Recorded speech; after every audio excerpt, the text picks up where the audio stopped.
milestone on YouTube. Today marks the start of a new journey. I'm going to start making YouTube videos about archery and the great outdoors, the two best things on earth.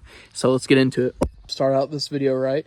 I'm going to go over my 2024 bow setup, or I should say, yeah, I'd say bow setup. It isn't really a build. I've shot this bow in a bunch of different configurations over the last few years, and I think I've found the one that I'm going to stick with for the future. And yeah, we're going to go into depth on that, and everything that I've done with this bow, it has been done at Ty Bows Archery in Wagner, Oklahoma. Ty's a great guy. He knows more about bows than I think I ever will. But yeah, if y'all are in Wagner, Oklahoma, or even in the Northeast Oklahoma area, please go check out Ty. He's an awesome guy. So starting with the string, I have string dampener, string silencer things. I have 4 of them on there, 2 at the bottom, 2 at the top. And then I have a nose button and a 3/8 inch peep, which I like that 3/8 inch peep. I can just see the scope on my sight perfectly, and on all 3 pins and my bubble, it rounds it out perfectly in my opinion. So the rest that I'm going to use on this bow is a Q80 HDX. This is the rest that I've used for probably 2 years, I think, and I put 2,000 arrows through it, more than likely. It's an absolute trooper, built to last, and quite affordable too. I think they're like $140, $150, something like that. But yeah, it works magnificently. To sub in for a stabilizer this year, I'm using my Tacticam. I have been running bee stingers on this bow, but I decided I'd switch it up because I've always been putting a GoPro on a bee stinger.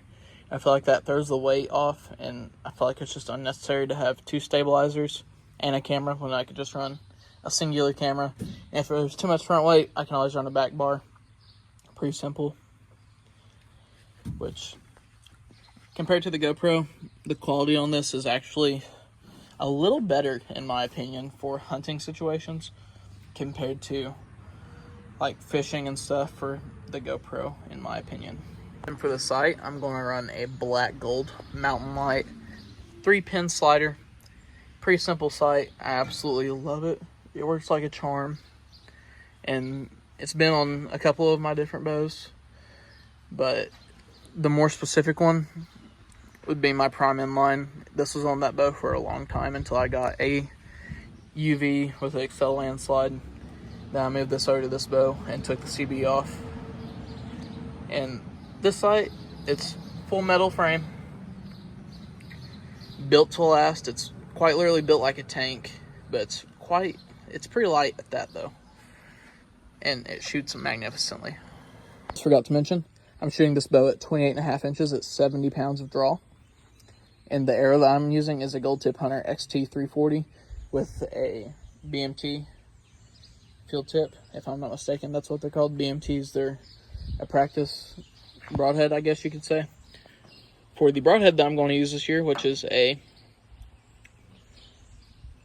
G5 Mega Meat 2-inch 3-bladed cut, should leave a nasty hole. I haven't got shoe deer with one yet, but these arrows fly like darts out to about 80 yards. Then they start to get a little bit wonky, but that could be me. So let's get into it. I'm going to show y'all what this bow's all about. Keep in mind, this bow was just put together 2 weeks ago, so I've not really sighted in or shot it, matter of fact. So I'm just going to roll with the flow, I guess.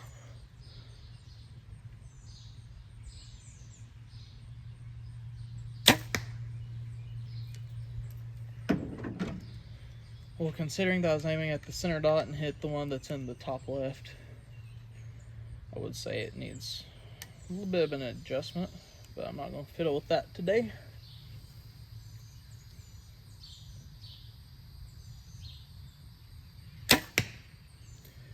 And that one hit right below it, about the same spot.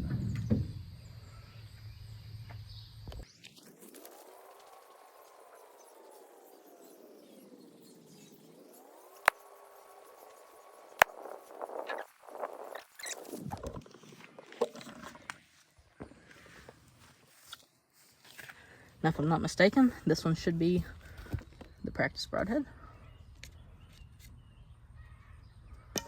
And this one's a field tip. And that was from 30 yards, so that's not too bad. And the rangefinder that I'll be using this year is a SIG rangefinder. Not for sure which model, but works magnificently. Then I do not have my binos with me, but I will be using a set of Vortex binos and a Vortex bino harness. So that is the end of today's video. I hope y'all enjoyed it, and I hope to make some more videos for y'all. Peace. Have a good one.